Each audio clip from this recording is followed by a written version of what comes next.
చల్లా Parvati sir. నేను రాచల్ల గ్రామం చెందిన అంగన్వాడీ స్కూల్లో పనిచేస్తున్నాను. అయితే నాకు ఇద్దరు పిల్లలు. అదే ఊరు రాచల్లకు చెందిన వినోద్ కుమార్ అనే అతను, మల్లెబోయిన వినోద్ కుమారు, అతను ఆర్మీ సార్. అయితే ఈ అబ్బాయి నన్ను చాలా రకాలుగా ఇబ్బంది పెడతా, మానసికంగా శారీరకంగానే ఇబ్బంది పెడతా ఉన్నాడు. నేను ఆ పిల్లోడిని చాలా రకాలుగా ఎదుర్కొన్నాను. గతంలో కూడా కేసు పెట్టినాను సార్ అతని మీద. కేసు పెట్టిన కేసు నడుస్తుంది, కానీ పోలీసులు ఏం చేయలేరు, మీడియా వాళ్ళు ఏం చేయలేరు, ఎంఆర్ వాళ్ళు ఏం చేయలేరు అని మమ్మల్ని బెదిరిస్తున్నాడు. ఈ మధ్య సంక్రాంతి పండగకు వచ్చింది సార్.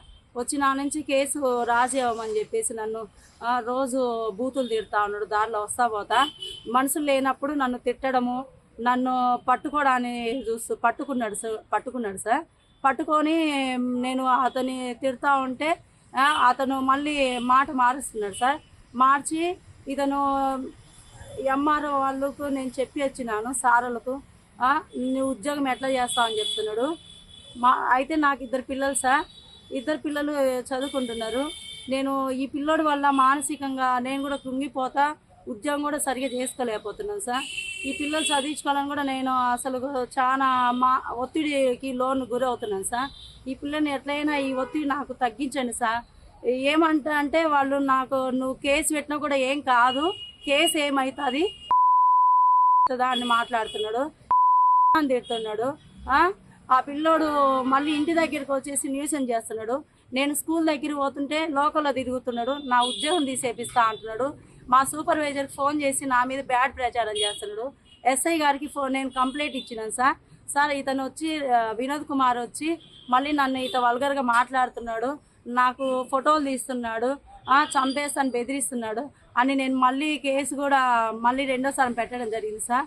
ఆ అబ్బాయి నన్ను ఎవరు ఏం చేయలేరనే పట్టుదలతోటే ఉంటూ, నువ్వు కేసు పెట్టినా కూడా ఏమవుతుంది, ఏం కావట్లేదు, వాయిదాలకు తిరుగుతాను, వస్తాను, నిన్ను చంపేస్తాను, నీ అంతు చూస్తాను, నీ ఉద్యోగం ఎట్లా చేసుకుంటూ చూస్తాను అని చెప్పి మాట్లాడుతున్నాడు.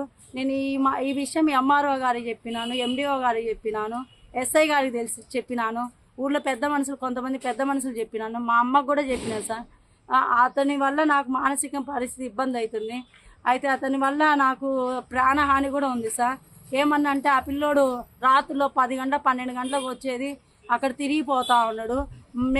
మా ఇంట్లో నా భర్త లేడు, నా తండ్రి లేడు, నాకు చిన్న పిల్లలు ఇద్దరు, అన్నదమ్ములు లేరు. నేనేదో వంట జీవితం పని చేసుకుంటా జీవనం సాగిస్తున్నాను. ఇతను కేసు పెట్టినా కూడా ఏం కావట్లేదు, ఏం చేస్తారు అనేటట్టే ఉన్నారు. ఎస్ఐ గారికి చెప్పినాను, సిఐ గారికి చెప్పినాము, ఊర్లో పెద్ద మనిషి చెప్పినాను. కానీ ఇతను నన్ను ఏదో ఒక చేసేదాకా కూడా నన్ను వదిలిపెట్టేటప్పుడు లేదు. నాకు దయచేసి సిఐ గారైతేమి, ఎస్పీ గారైతేమి, కలెక్టర్ గారైతే నాకు న్యాయం చేయండి సార్. ఎందుకంటే నా పిల్లలు నేను చదివించుకొని వాళ్ళని కాపాడుకోవాలి. నేను కూడా బ్రతికి నా పిల్లలకి నా ఉద్యోగం కూడా నేను సరి చేసుకోవాలి. మానసికంగా ఉంటున్నా, చాలా ఇబ్బంది పడితే ఏడుస్తూ ఉన్నాను సార్. అతని వల్ల నాకు చాలా టెన్షన్ ఉంది.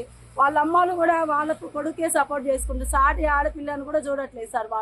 వాళ్ళ కొడుకు చెప్పుకోవట్లేదు. దయచేసి నాకు నా గోడు ఆలకించి సార్ నాకు న్యాయం చేయండి సార్. అతని వల్ల నా ప్రాణ రక్షణ కల్పించండి సార్. అతనికి సరైనట్టు చేసి నాకు న్యాయం చేయండి సార్. దండం పెడతా సార్, దండం పెడతాను.